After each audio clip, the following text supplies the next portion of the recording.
Andres Bonifacio, ang pinakaunang presidente ng Republika ng Pilipinas. Matapang, revolusyonaryo, supremo. Tuwing naririnig natin ang mga salitang ito, isang tao lang ang naiisip natin. At yon ay ang bayaning si Andres Bonifacio. Napag-aralan man natin si Bonifacio noong tayo ay nasa elementary o high school, marami pa rin tayong hindi alam sa buhay ng matapang na bayani. Paano nga ba nagsimula ang pagiging revolusyonaryo ni Bonifacio? Bakit napaaga ang kanyang pagkamatay? At higit sa lahat, dapat nga ba siyang itinuring bilang ang pinakaunang presidente ng Pilipinas? Sa video na ito, sasagutin natin ang mga tanong sa kwento ng buhay ni Gat Andres Bonifacio. Si Andres Bonifacio E. de Castro ay ipinanganak noong November 30, 1863 sa Tondo, Manila. Siya ang panganay sa 6 na anak ni Santiago Bonifacio at ni Catalina de Castro. Marami sa atin ang nakakakilala kay Bonifacio bilang isang bayani na nanggaling sa mahirap na pamilya. Pero sa totoo, noong bata siya, hindi naman ganun kahirap ang kalagayan ng kanyang pamilya. May magandang trabaho ang mga magulang ni Bonifacio. Isang half Spanish mestiza ang kanyang ina at nagtatrabaho bilang supervisor sa isang cigarette factory. Habang ang kanyang ama naman ay isang mananahi at isang government official na nagtatrabaho bilang staff sa office ng Gobernadorcillo. Nag-aral si Andres sa Guillermo Osmeña School sa Cebu at umabot ng katumbas sa second year high school sa school system natin ngayon. Noong 1883, nag-iba ang buhay ng magkapatid na Bonifacio nang magkasakit ang kanilang ama ng tuberculosis. Upang makatulong sa kanilang pamilya, nagsimulang gumawa si Andres at kanyang mga kapatid ng mga baston at abaniko upang ibenta sa labas ng simbahan. Noong 1885, ipinanganak ang pinakabunsong kapatid ni Andres, pero ikinamatay ito ng kanyang ina. Matapos ng 10 taon, pumanaw naman si Santiago Bonifacio sa murang edad na 22. Ulila na ang ating bayani. Dahil siya ang panganay sa magkakapatid, si Bonifacio ang tumayong breadwinner ng pamilya, kaya napilitan siyang itigil ang kanyang pag-aaral. Nakapagtrabaho siya bilang mensahero sa isang kumpanya at naging ahente para sa mga foreign commercial firms sa Maynila. Naging bodigero din si Bonifacio para sa J.M. Fleming and Company na pagmamayari ng isang German national. Hindi siya nagbuhat sa bodega, pero siya ang nag-manage ng warehouse inventory nito. Naranasan din ni Bonifacio na maging part-time theater actor at lumabas sa ilang Moro-Moro plays. Ginampanan niya ang papel ni Bernardo Carpio, isa sa mga karakter sa isang Tagalog folklore. Wala mang formal education si Bonifacio.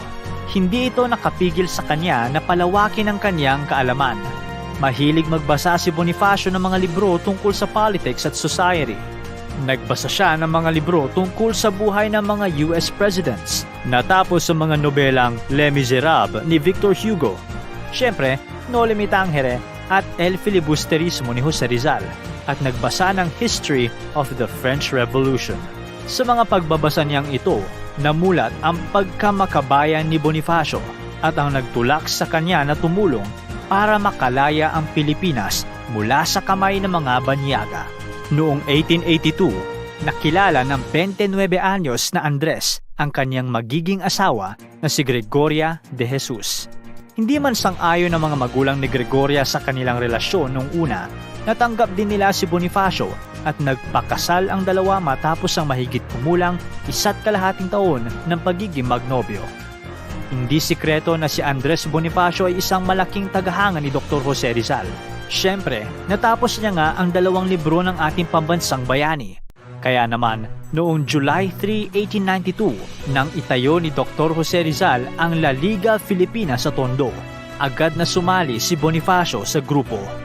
Layunin ng liga na magtulungan at magkaisa ang mga Pilipino sa kanilang mga ipinaglalaban. Subalit, 3 araw lamang matapos mabuo ang grupo, inaresto si Rizal ng mga Espanyol at ikinulong sa dapitan. Kinabukasan, nang malaman nito ni Bonifacio, agad silang nagpulong ng kanyang mga kasamahan at sa gabi ng July 7, 1892, tuluyan nang nabuo ang kataas-taasang kagalang-galangang katipunan ng mga anak ng bayan o KKK. Layunin nitong palayasin ng mga Espanyol sa mga lupa ng inang bayan at makamit ang tunay na kalayaan sa pamamagitan ng paghihimagsik. Para sa isang sinaunang grupo, may maganda at maliwanag na sistema at istruktura ang katipunan. May mga kataas-taasang sanggunian ito na pinamumunuan ang mga sangguniang bayan na pinamamahalaan naman ang mga sangguniang balangay. Ngunit sa mga pinakaimportanteng bagay, nagtitipon ang mga pangulo ng mga sanggunian at kataas-taasang sanggunian upang mabuo ang kataas-taasang kapisanan.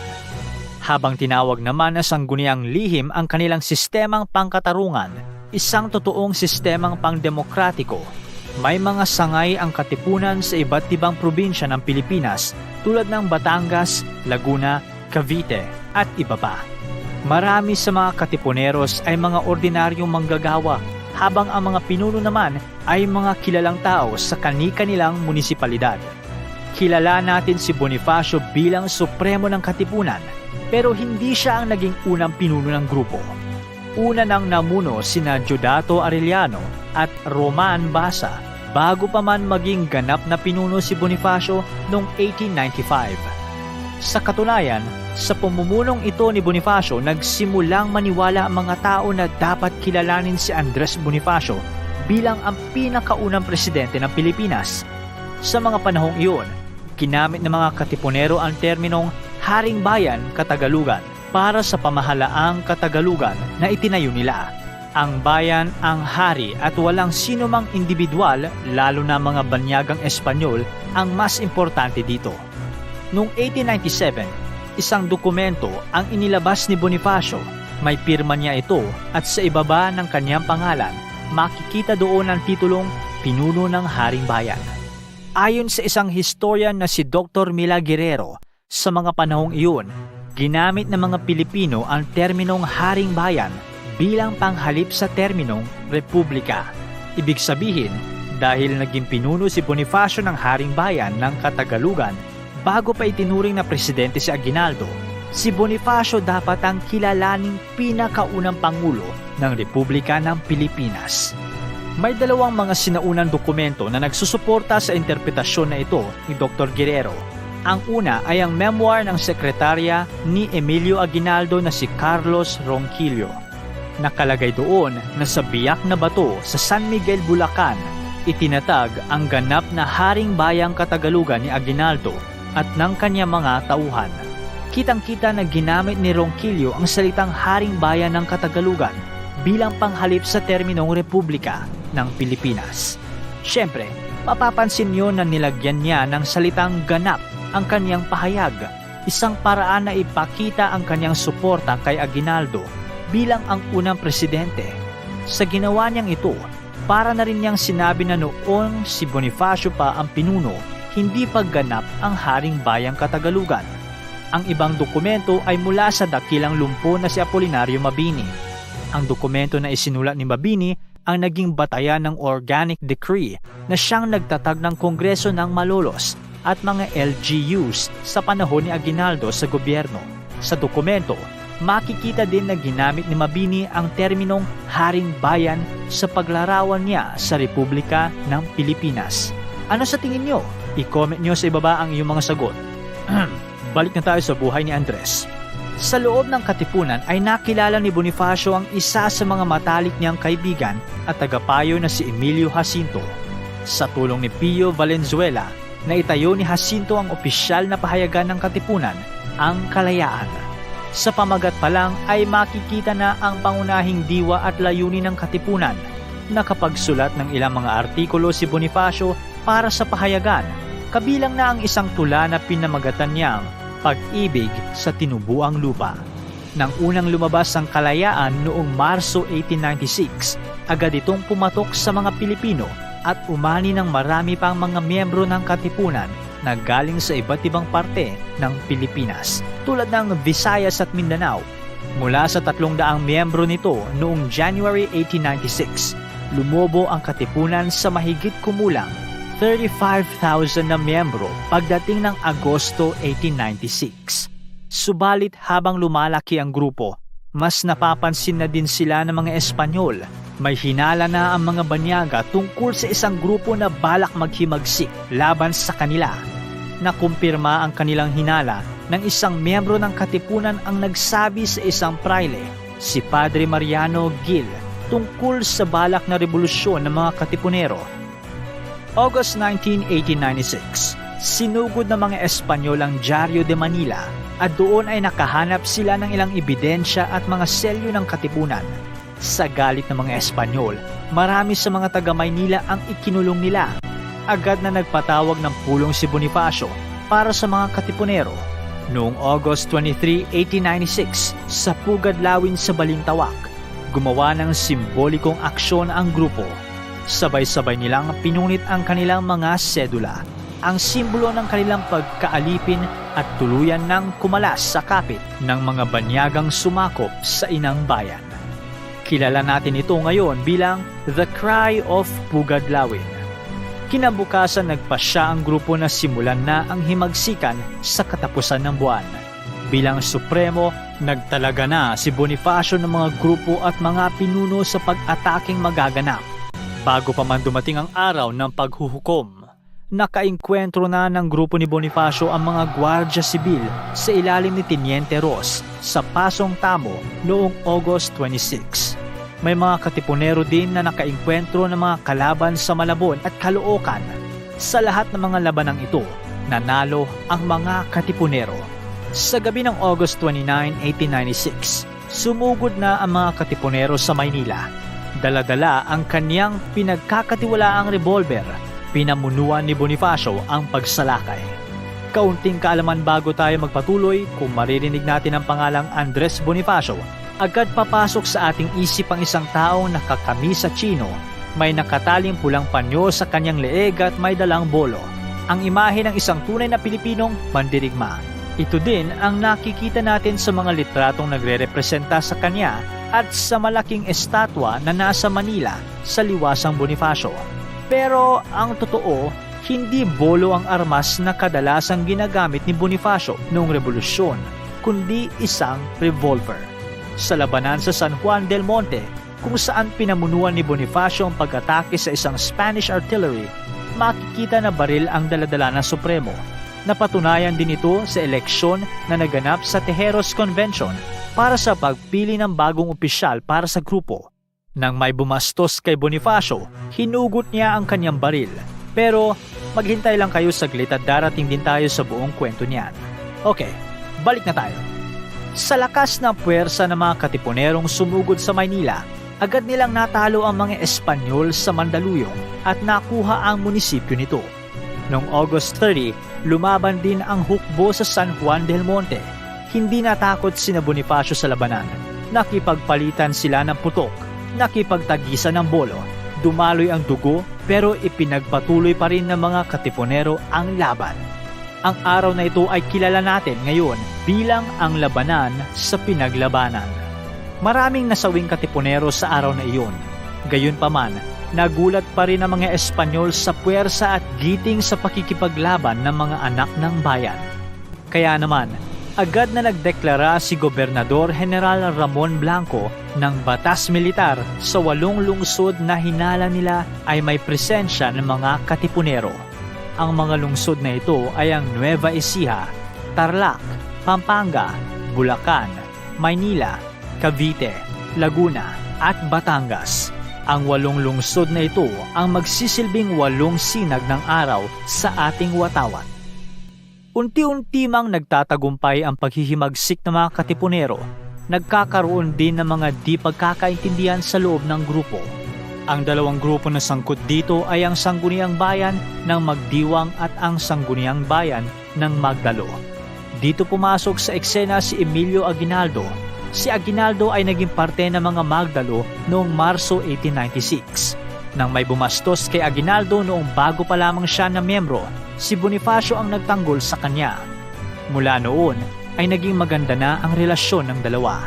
Sa huling mga buwan ng 1886, nanalo na sa mga labanan sa Cavite ang dalawang grupo.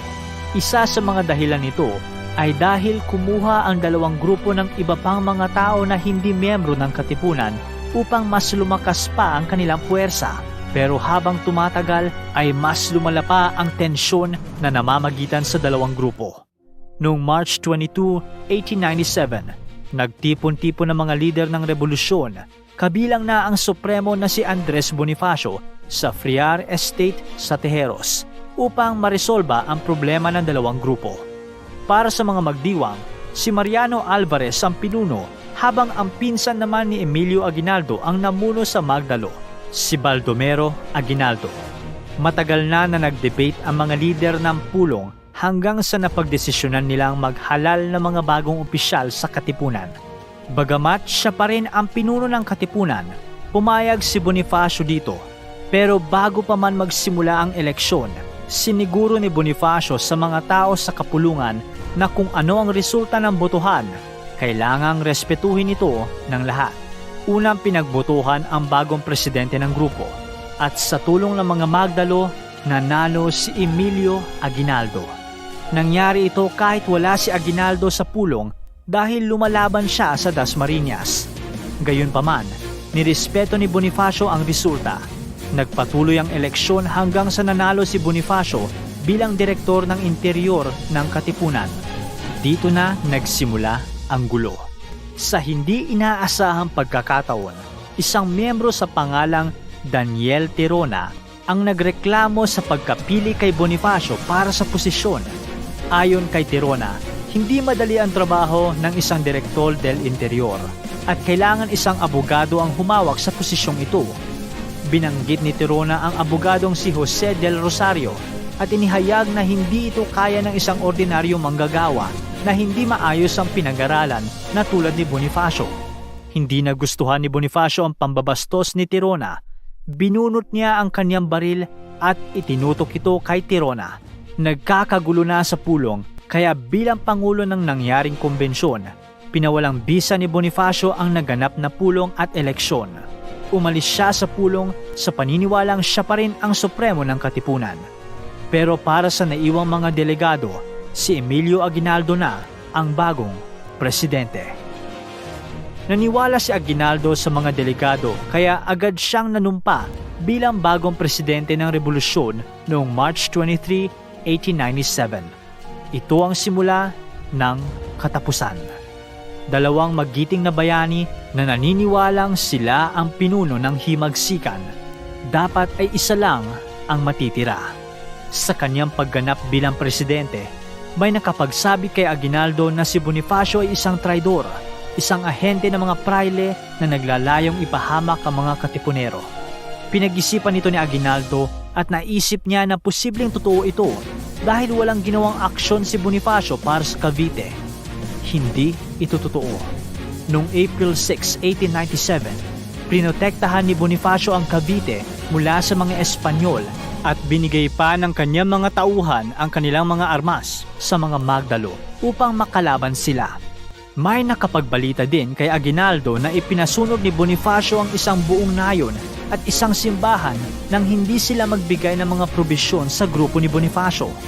Noong April 25, 1897, inatasan ni Aguinaldo si Colonel Agapito Bonzon na hulihin si Bonifacio sa kanyang kampo sa baryo ng Limbon, Indang. Pagdating nila sa Indang, magiliw silang sinalubong ni Bonifacio. Pinatuloy at binigyan ng mga sigarilyo. Kinabukasan, palihim na umatake sina Colonel Bonzon at pinagbabaril ang mga tauhan ni Bonifacio. Nang marinig ito ni Bonifacio, pumagit na siya sa labanan. Inudyok niya ang kanyang mga tauhan na itigil ang paglaban dahil sila ay magkakapatid na Tagalog at dapat ay hindi sila nag-aaway. Agad na binaril si Bonifacio ng mga tauhan ni Bonzon at natamaan ng Supremo sa kaliwa niyang balikat. Inatake din siya ng itak ng isa pang sundalo at nasugatan siya sa leeg. Dinala si Bonifacio at ang kanyang kapatid na si Procopio sa Naik.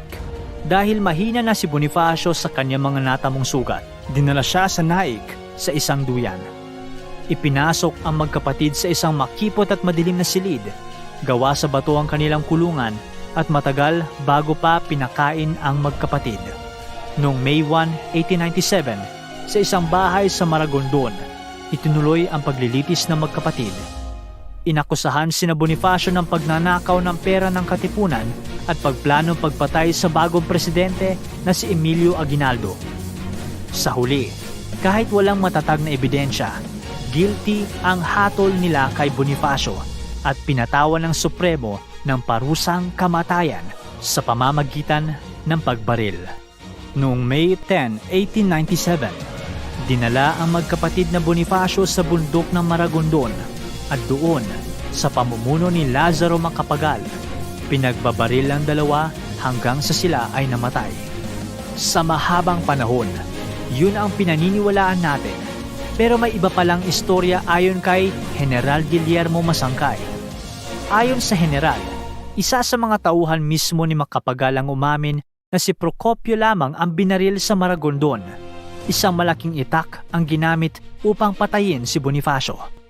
Nang pinag-aralan ang mga labi ni Andres Bonifacio, makikita na may fracture ang bungo nito, isang patunay sa sinabi ni General Masangkay. Sa mga sumunod na taon, sinuportahan din ang teorya na namatay sa itak si Bonifacio ng maraming Filipino historians, pati na ang great-great-grandnephew mismo ni Bonifacio na si Attorney Gary Bonifacio. Marami sa mga Pilipino ang naniniwala na si Emilio Aguinaldo ang nagpapatay kay General Antonio Luna at pati na rin sa bida ng kwento natin ngayon na si Andres Bonifacio. Ang pinagkaiba sa dalawa, buong pusong itinanggi ni Aguinaldo ang partisipasyon niya sa pagkamatay ni Luna. Pero malugod niyang inamin na siya ang nagpapatay kay Bonifacio at sa kapatid nitong si Procopio. Sa isang liham na inilabas ni Aguinaldo noong March 22, 1948, isang araw bago ang kanyang kaarawan, inamin niya na siya ang nag-utos na ipapatay ang magkapatid na Bonifacio. May certification of authenticity ang liham mula sa sikat na manunulat na si Teodoro Agoncillo at pinublish ito sa kanyang librong Revolt of the Masses. Ang Consejo de Guerra man ang nagpataw ng kamatayan sa magkapatid, bilang komandante at pangulo, si Aguinaldo pa rin ang huling magdedesisyon sa parusang ibibigay sa dalawa. Sa huli, napagdesisyonan niyang ipatupad ang pataw na kamatayan dahil sa kanyang isip, ito ang makakabuti para sa pagpapatuloy ng himagsikan. May tuturing mang trahedya ang maagang pagkamatay ni Andres Bonifacio. Nagbunga naman ang himagsikan na kanyang sinimulan. Sa bawat putok ng kanyang baril at hampas ng kanyang bolo, unti-unting nabasag ang kadenang binalot sa atin ng mga banyaga.